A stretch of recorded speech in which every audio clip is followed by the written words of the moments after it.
What's that? Well, But you see, it was C. he said so try. God.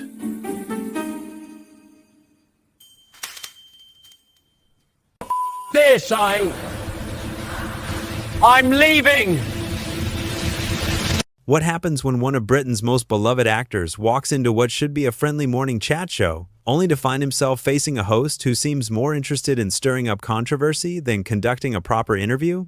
In just 37 seconds, a single dismissive comment about working-class roots would expose the entitled attitude lurking beneath Lorraine Kelly's cheerful television persona, leading to one of the most shocking walkouts in daytime TV history. The morning started like any other at the ITV studios. Michael Caine, the legendary actor known for his distinctive Cockney accent and working-class pride, had agreed to appear on Lorraine Kelly's morning show to discuss his latest film project.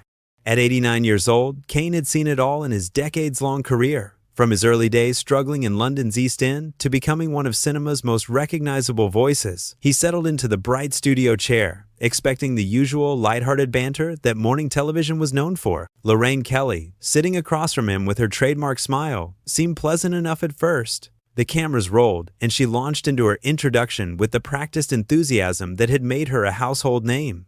"Good morning, everyone, and welcome back to the show. I'm absolutely delighted to be joined today by the wonderful Michael Caine, who needs no introduction, really." She turned to face him directly, her smile never wavering. "Now, Michael, you've had such an incredible career spanning over 60 years. Tell me, what keeps you motivated at this stage of your life?" Caine leaned forward slightly, his eyes lighting up with the passion that had driven him throughout his career. "Well, Lorraine, it's the same thing that's always motivated me, really. I come from very humble beginnings in South London, and I never forget where I came from. Every role I take, every project I work on, it's about telling stories that matter to ordinary people.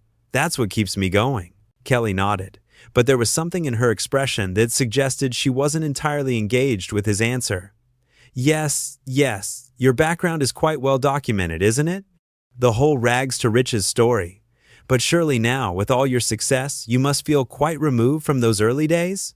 The question caught Caine slightly off guard. There was an edge to her tone that hadn't been there moments before. He straightened in his chair, choosing his words carefully. "I wouldn't say removed, no. If anything, success has made me more appreciative of where I started. When you've known real poverty, real struggle, you don't forget it. It shapes everything about who you are." "Oh, come now, Michael," Kelly interrupted, her smile becoming more strained. "Surely that's a bit theatrical? I mean, you've been living in luxury for decades. Multi-million-pound homes, private jets, mixing with the elite. Don't you think clinging to this working-class image is a bit, well, disingenuous?" The studio seemed to grow quieter. Even the camera operators sensed the shift in atmosphere. Caine's jaw tightened almost imperceptibly, but his voice remained controlled. "I'm not clinging to anything, Lorraine. I'm simply being honest about my experiences. Success doesn't erase your past, and it shouldn't. Those experiences, growing up poor, watching my mother struggle to put food on the table, they made me who I am." Kelly leaned back in her chair, crossing her legs in a gesture that somehow managed to look both casual and dismissive at the same time. "But don't you think your audience might find it a bit tiresome? This constant reference to your humble beginnings? I mean, how long can you really play that card?" The words hung in the air like a challenge. Caine's expression changed subtly, the warmth in his eyes cooling to something harder. "Play that card?" he repeated slowly, his famous voice taking on a dangerous quiet. "Is that what you think I'm doing? Well, let's be honest," Kelly continued, seemingly oblivious to the storm she was brewing. "Every interview you do, every appearance, it's always the same story.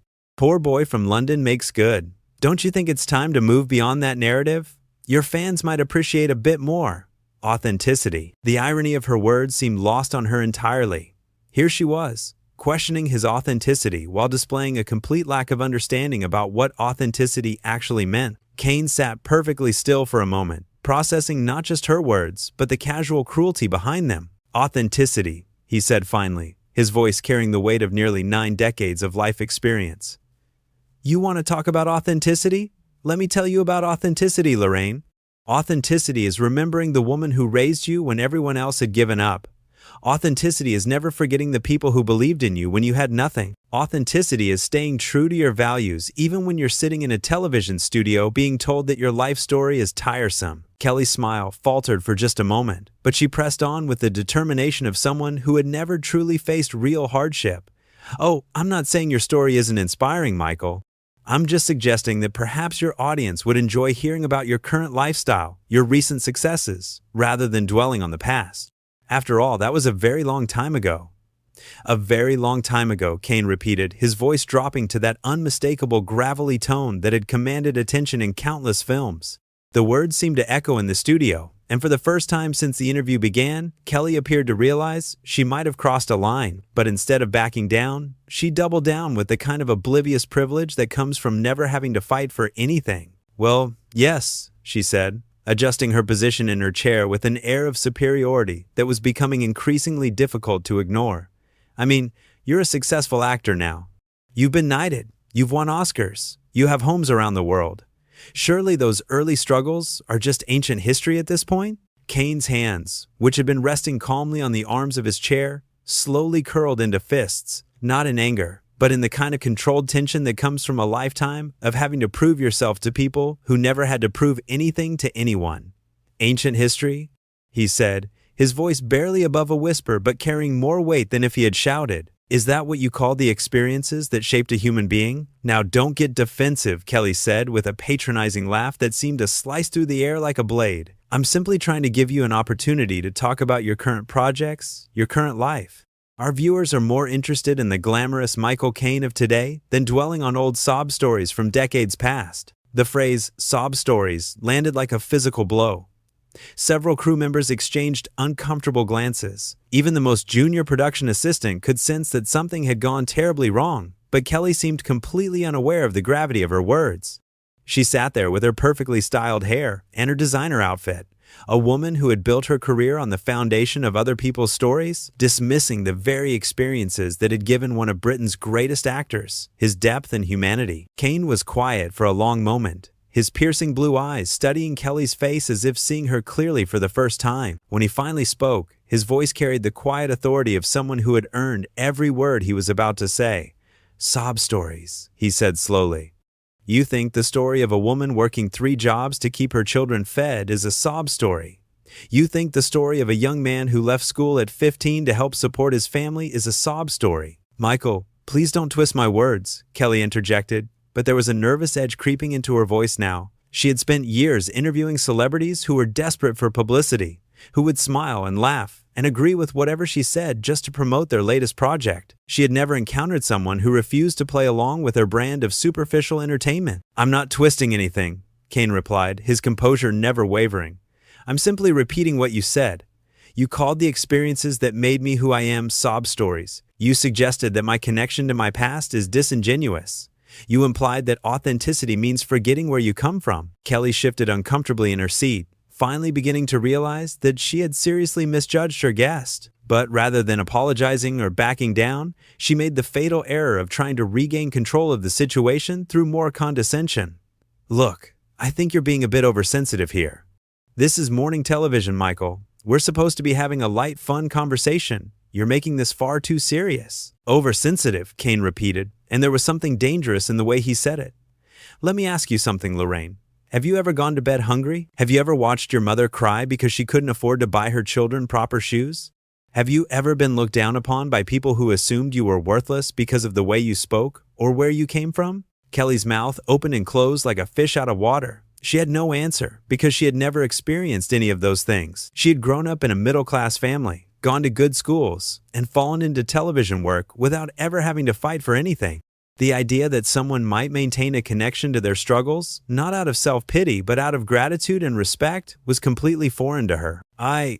Well, that's not really the point," she stammered, her confidence finally beginning to crack. "The point is that you've overcome all of that. You're successful now. Why dwell on the negative?" Caine leaned forward, his eyes never leaving her face. "Because it's not negative, Lorraine. Those experiences taught me empathy. They taught me humility. They taught me to value hard work and genuine human connection. They taught me that success means nothing if you forget the people who helped you achieve it. But I suppose someone who's never had to struggle for anything wouldn't understand that." The words hit their mark with surgical precision. Kelly's face flushed red, and for the first time in the interview, her mask of professional composure slipped completely. "Now that's completely uncalled for," she snapped, her voice rising in pitch. You don't know anything about my life or what I've been through. You're absolutely right, Kane said, his voice returning to its normal volume but losing none of its intensity. I don't know anything about your life, but I know what you've shown me in the last few minutes. I know that you think poverty is a sob story. I know that you think authenticity is something to be questioned. I know that you think success should make a person ashamed of where they came from. Kelly tried to interrupt, but Kane held up a hand and continued speaking with the kind of quiet authority that commanded attention. And most importantly, I know that you think you can sit there in your comfortable chair and dismiss the experiences that shaped not just me, but millions of working-class people who have fought their entire lives for a fraction of what you take for granted. The studio had fallen completely silent, except for the low hum of the cameras.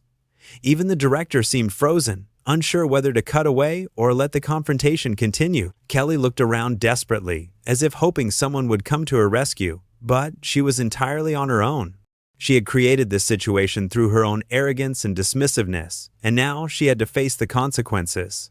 I think we should move on to talking about your new film, Kelly said desperately, her voice taking on a pleading quality that was a far cry from her earlier condescension.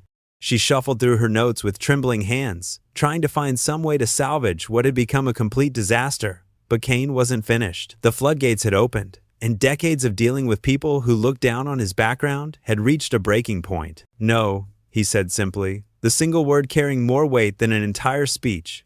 We're not moving on, because this is exactly the problem, isn't it? When someone challenges your comfortable worldview, you want to just brush it aside and change the subject. But that's not how real conversations work, Lorraine. That's not how real life works. Kelly's professional mask had completely cracked now, revealing the entitled person beneath. Michael, I really think you're blowing this out of proportion, she said, her voice rising with a mixture of frustration and panic. I was simply trying to conduct an interview about your current projects. You're the one who's turned this into some sort of lecture about class warfare. The phrase class warfare seemed to hang in the air like an accusation. Kane stared at her for a long moment, and when he spoke again, his voice was filled with a quiet disappointment that was somehow more devastating than anger would have been. Class warfare, he repeated slowly. Is that what you call it when someone refuses to be ashamed of where they came from? Is that what you call it when someone suggests that working class experiences have value? That's not